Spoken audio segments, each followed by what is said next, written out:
snatching people off the streets and out of church parking lots and courtroom hallways and taking them away with no charges, no notice, no paperwork, no explanation, not letting them see lawyers, and then moving them secretly to what are effectively black site prisons, where they won't tell you who's there and where no one's allowed in to see what's going on.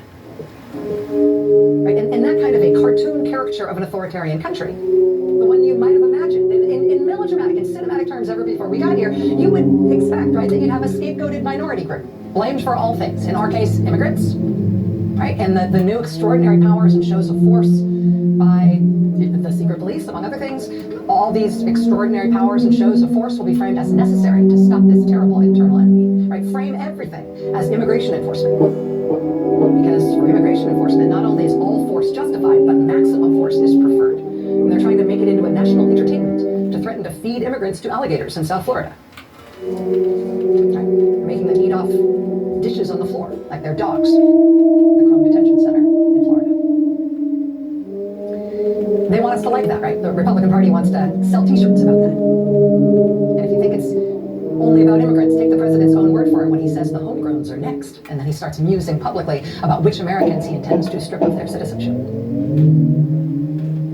In a cartoon caricature of an authoritarian country, displays of military might are not just for the country's external enemies, they're for the country's own people, right? Because in an authoritarian country, you turn military force inward toward the people of that country. And so now we've got these large and expanding military zones in multiple states where they have extended the legal boundaries of nearby military bases to include hundreds and hundreds of miles of nearby land.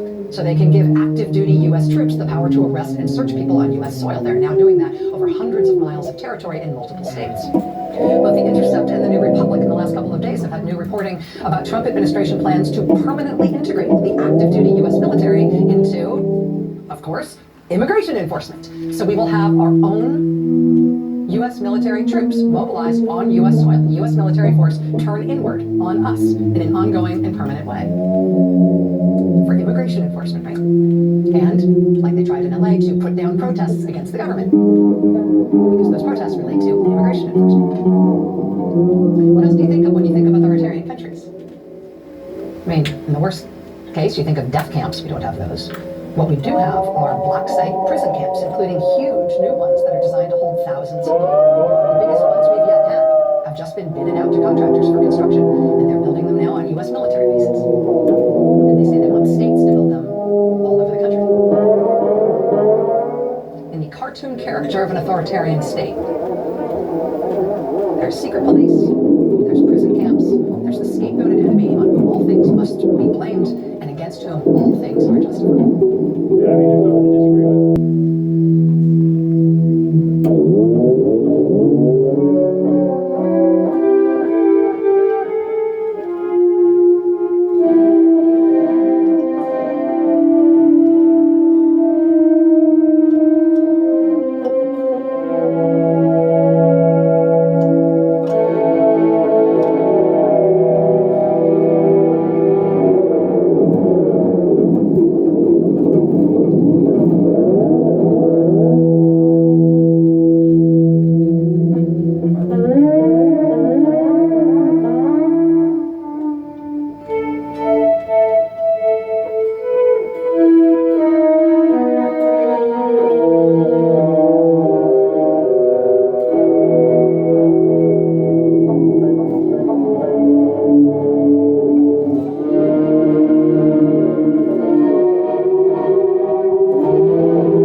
are dark days. Very dark days.